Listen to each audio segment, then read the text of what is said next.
Hi, I'm Maria Elizabeth Molly, and this is Relationship Alchemy. Today, we're going to be talking about relationships and money with Leisa Peterson. Leisa Peterson is the Mindful Millionaire Maker. As a coach, author, business growth strategist, and founder of Wealth Clinic, she helps people elevate their financial consciousness by realizing their true value and becoming financially empowered. Welcome to the show, Leisa. I'm so happy to be here. I'm so happy too, because we've had several amazing and fruitful, generative conversations before. And so I'm really excited to dive in today. So first, what is it to be a millionaire, mindful millionaire maker? Like, how do you work with people on that? Yeah, so I came up through the ranks of personal finance and channeled that combined with a 22-year daily meditation practice and brought these two worlds that are normally really, really disparate together, and ultimately found, my passion in life, my calling, or my divine calling, if you will. And that is to help people realize that the answers not only are within, but when you are able to bring these beautiful answers within out into the world, and especially the world of money and the world that you play in, right? Money is the kind of like the blood of the economic system. Like, there's no way that we can get through life without dealing with money. And yet most people are very mindless with money. And so what I found in my own journey and what I help people do is come into better relationship with their money using a more mindful, intentional approach to their lives, to their businesses, and to whatever they want to create. And that's the thing that I help people do is I take all this knowledge of money in the practical world, but I say maybe there's another way, and I'm helping people question the assumptions of whatever stories they have about money, and taking many times this pathway of lack and scarcity based stories and helping people transform their stories into abundance oriented, conversations in their head, and that translates to their life. Amazing. So when you work with an individual or a couple, especially I would say with a couple, what do you notice about how their money stories tend to interact? Most people, when we come into relationship, it is not a high priority for us to sit down and say, let's talk about how we think about money. Yeah. I think most of the time, right, it's just an afterthought, if that, right? So we have these stories that are going on in the back of our head, in our psyche. And because we never talk about them, we don't know that they're happening, and we don't know how they're playing out in our relationships with other people. And so just like you say, awareness is everything. If I can help someone become more aware of their own money story, and then they, in a partnership, are both understanding where they're coming from, what I've seen again and again is just the awareness alone begins to break down parts of the relationship that are causing a lot of stress, causing a lot of problems. And yet they don't know why. They just know that this problem won't go away. And I help them unpack that and ultimately move beyond that problem, or at least just have the awareness so they can be more compassionate to each other, that they've both got these stories. We're not going to necessarily make the stories completely go away, but if both parties know what the other person is facing and why they believe the way they do, there's going to be more compassion and understanding in the relationship as a result. Absolutely. And when there's this saying, sort of, how we do anything is how we do everything. And so I'm interested in some of the underlying workings that you've noticed, people's money stories, and sort of how they relate to money and how they're relating to each other. Have you noticed correlations there between both those things? Yes, because what we see happen over and over again is that people often come together. This is my thought. And I'm in a relationship with my husband since 1987, lost count of how many years that is, but it's been a long time. So like I've got us to compare to all the time, and also all these couples that I've worked with over the years. But what I've seen happen is we find these partners, and more often than not, there's the conscious experience of, oh, I like this person. They're fun to be around. I'm drawn to them. And then there's this whole bunch of stuff that's unconscious that we can look upon as saying, these are the things that we've come together to heal. And I feel like most of the stuff that I'm helping people with is those stories of we've come together to heal this, but we don't actually know what it is. So, for example, couples will come to me and they're at their wits' end because while they love each other deeply, they have, children together, they have this robust life that they adore. Money is like not working in any way, shape, or form. And they can't even talk about it because it brings up, arguments or disconnection or, shame and blame and all these things. Every single time that someone has invited me to come in and help them, unpack what's happening from this lens of money. Like, I'm not a therapist, but I am looking at like, there's a core root belief that is causing this disconnection with money and inside of the relationship. And if I can get to the bottom of that with each of those people, bring that out, just that process alone of seeing it, healing it, because it's so much of it is awareness, just to be clear. Like, I'm not a magic worker. The magic I have is getting to the cause of the problem quickly. The healing happens naturally just by the awareness of it and the release and the forgiveness. But what we ultimately find is these two stories actually, so one person in the couple has one story, something that's probably happened in their childhood. The other person has another story happened in their childhood.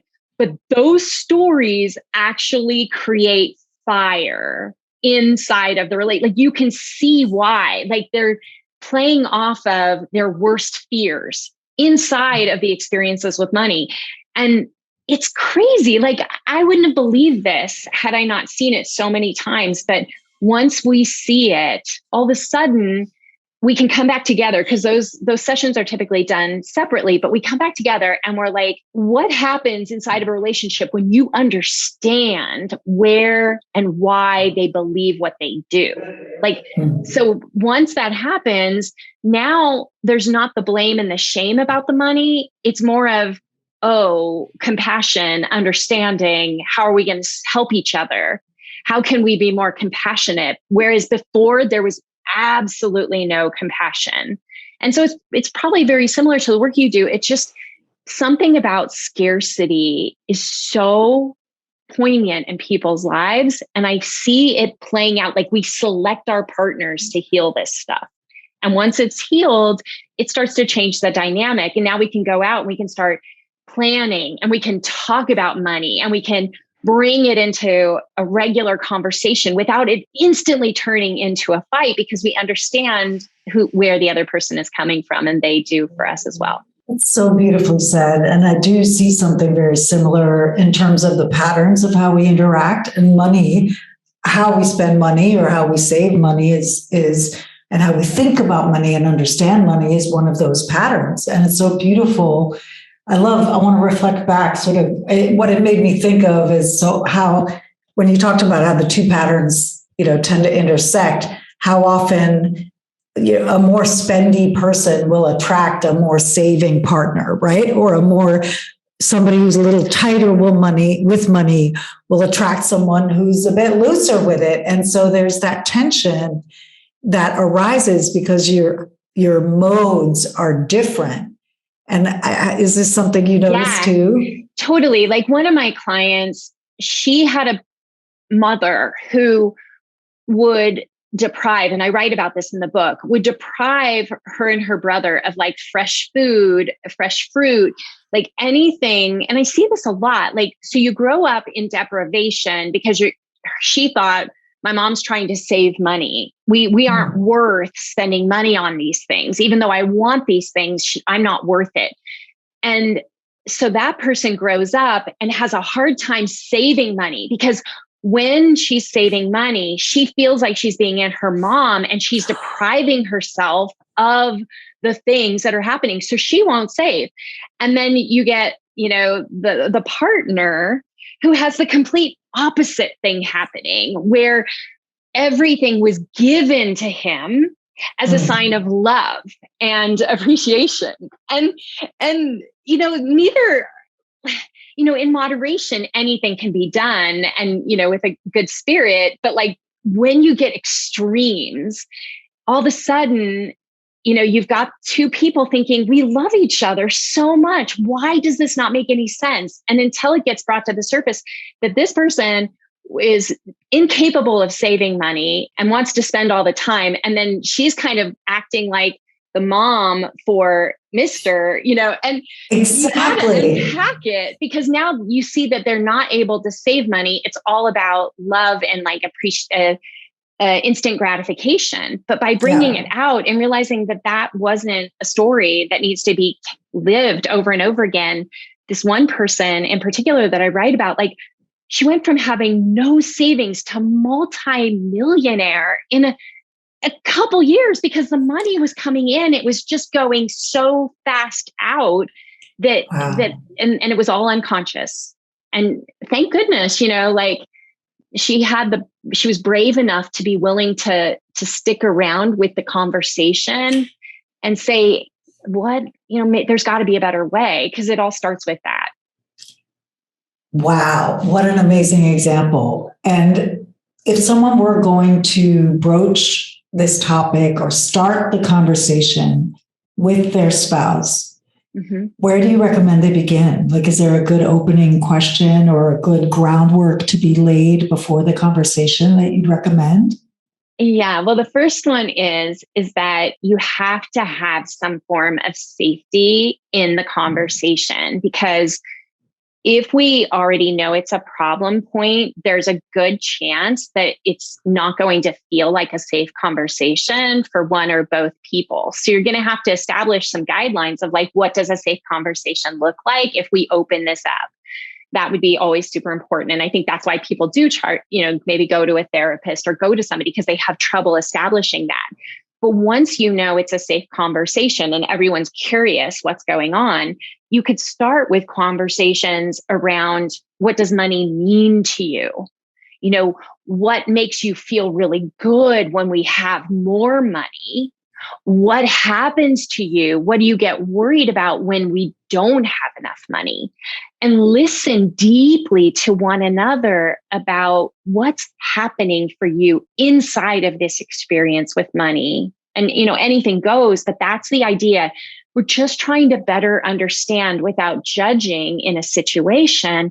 What does my partner believe and feel about money, so that it's almost like an eye gazing through the lens of their money story. That's what we're trying to open up. Like, I want to know more about what's happening. How was money treated in your home growing up would be another one, and comparing notes about what you find out. What a great place to start. And I love how you put that, eye gazing through the lens of money, of the money stories. So I want to translate how I'm hearing that, which is to really first establish safety, whether you need to do that with a third party, like a coach or a therapist, to kind of set ground rules, or whether you're able to do that yourselves.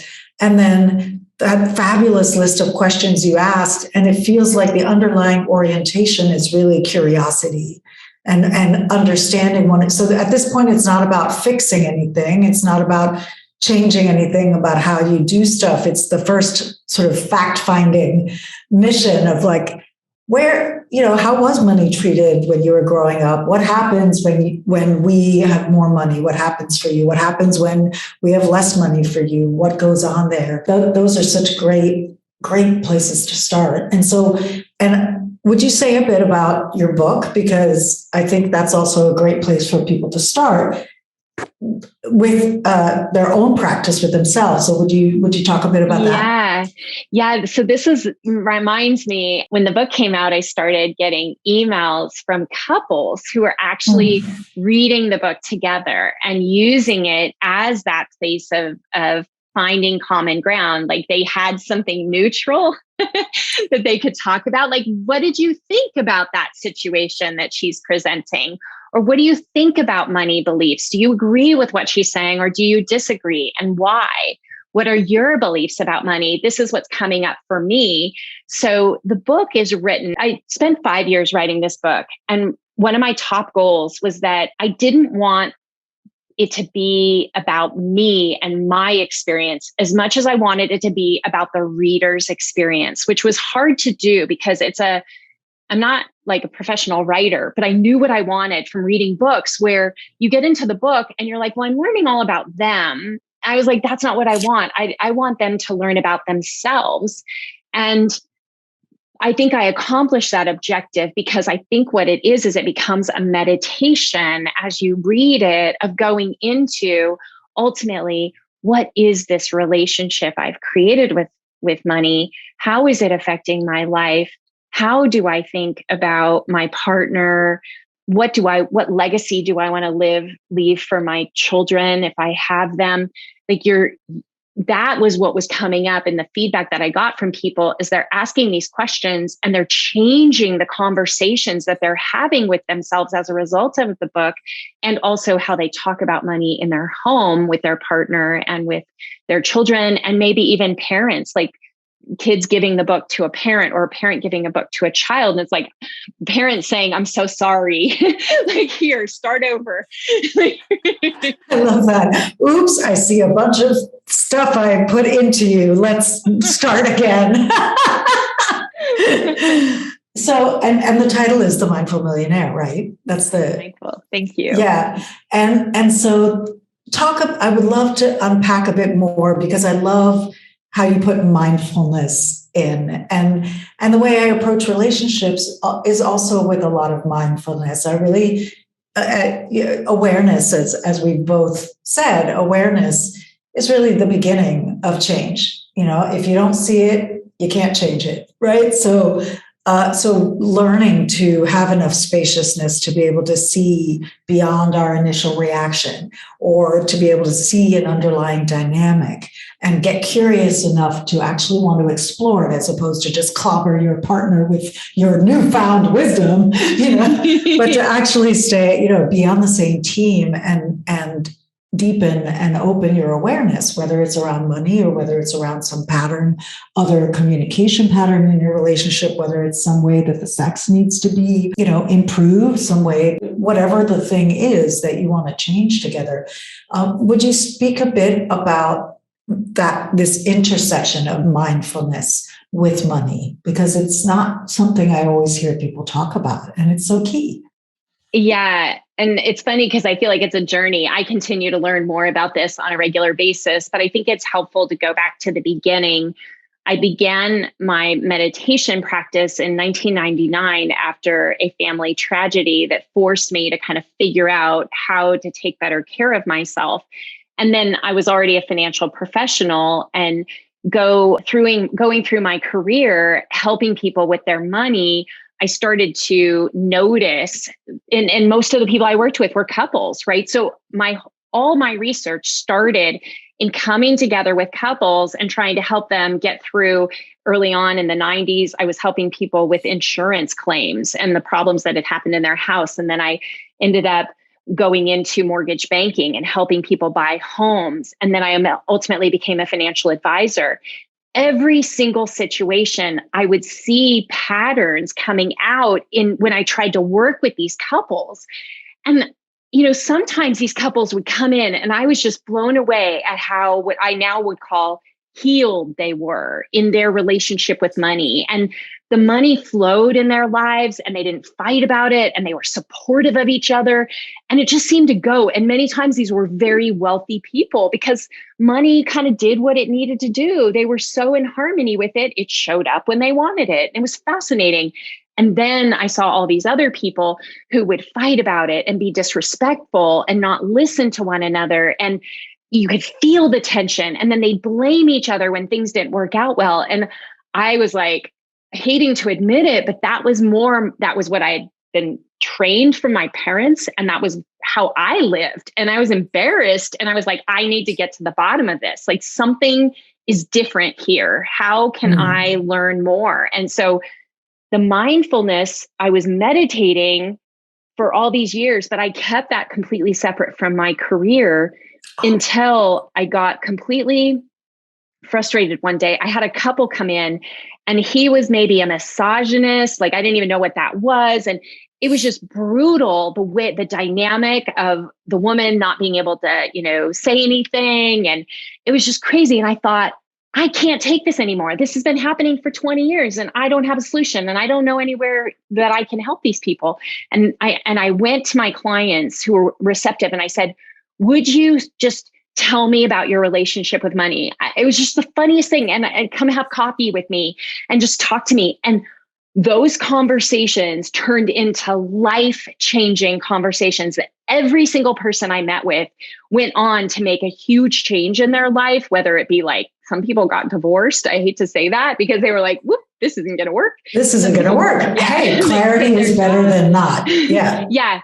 But so just the mindfulness of me being curious to say, what's going on? Like, why do you think the way you do about money? And then me just taking copious notes for hours, listening to people. I didn't even know what I was doing, and it was changing lives. And that got me excited about what could happen if I actually devoted my life to this. That's amazing. And yeah, I want to just name that sometimes, because you said, sadly, sometimes they get divorced, sometimes as you get clearer about whether it's money, whatever the central conflict is in the relationship, or multiple conflicts, whether it's money or time or sex or any of the big, religion, politics, any of the big ones, sometimes they can be worked through with understanding each other's backgrounds and giving each other room to be yourselves. And sometimes they can't be worked through. And I feel that it's better to know than to continue in a kind of limbo where you don't touch the thing that may upset the apple cart, because then you just never get to fully live. Yeah. Do you notice that too with money? It's like, to me, I'd rather have a relationship that's all in or all out, but this kind of limbo thing is hell, right? And I would imagine with money, there's a similar, maybe at first you don't want to look at it because like, oh, it's so scary. Like looking at the numbers, for example, like, oh, I don't want to look at my numbers. I don't want to see how bad it is. But isn't it better to know than not to know, so that you can actually do something? Mm-hmm. Yeah. I think too, who knows all the reasons why, but that was many years ago. And now in what I do, there's so much screening and there's so much content that's been created for people. By the time they reach me, they have a sense that they're totally committed to the relationship, and they want this one thing to be adjusted to, they want to find peace in it. And so it's very rare that people, by the time they find me, that they're not able to take what comes from it and like improve on their relationship as a result, which again, it's because our level of commitment is what I have seen. And this goes back to my own relationship, right? I have changed so much over these years, but the commitment to our relationship was always stronger than all the noise and all the difficulty that has come up in raising children and not always seeing eye to eye and going through phases of extreme personal growth, and the other person not doing that and then saying, well, can we still come back together? I think that's one of the cool things about doing money work together, reading the book together, is that we grow so much in awareness when we start having this conversation about money with ourselves. We're going to ask our partner to do the very same. Like it's really, really integral once we realize just how much is there. Absolutely. And I want to highlight this piece that you said so beautifully, which is that no matter all the noise of whatever conflicts were going on, the deeper thing or the louder thing was always the commitment to the relationship. And when that's solid, you can have room to explore, to grow, to learn things, as long as everyone knows that you're coming back to home base, hopefully to share your learning with each other and to inspire each other to grow too, but I just love how you said that. I got excited. I understand you have a gift for our listeners. First of all, I recommend that everybody go out and get this book, The Mindful Millionaire, and read it for yourself. And also, if you're in a relationship, invite your partner to read it too, or maybe you read it together. Maybe it's something you read a chapter together a week or a day and do the practices, whatever your flow is. I understand that you have a gift for our listeners. And what is that? Yeah. So the gift is a combination of things. I have a very, let's say, spiritually inspired practice of meditation and mindfulness. And so we put together a bundle of goodies, including the first chapter of the book, so you can get a feel for it, see if it's a good fit for you. There's also a meditation that thousands of people all over the world do this meditation on a regular basis, but it's allowing you to get in touch with the belief systems that you have about money and lack and scarcity in comparison to abundance. So the meditation takes you through the chakra system. Even if you don't know what that means, it's okay. I'm sure listening to your show, Marie, they probably they probably have some ideas of the chakras, but it's fun. And there's some other really great assessments that we've put in there to help people say, where am I? A lot of folks come to my work not just to deal with these issues in their relationship, but also because they realize that they want more, or they want a healthier relationship, with money, so that it doesn't present so much stress and anxiety. And so the tools are meant to help you figure out where are those areas of lack and scarcity and how can you let them go. Beautiful. Well, I just think it's deep, deep alchemy that you're doing. And I love that you're doing this work and that you're sharing it with people because, money is just one of the most charged things I think that we often struggle with in our lives, either having it, not having it, trying to get it, wondering why we can't, all the headbutting that tends to happen around our finances. And so I just love that you have a mindful approach, both for individuals and couples, to find their way. So if you were going to leave people with one final piece of advice or a tip or a piece of awareness to think about and chew on, what would that be? I think that anyone who's listening to this conversation is interested in having, what they call level 1 relationships, these relationships that just bring you so much joy and so much happiness. And I'm just going to encourage you to notice and open the possibility that there are things that you might not be thinking about with money that can help add to what you're already trying to get for yourself is this beautiful, loving, supportive relationship. Goes both ways and brings magic into our lives. Beautiful. Thank you so much for being here. Thank you.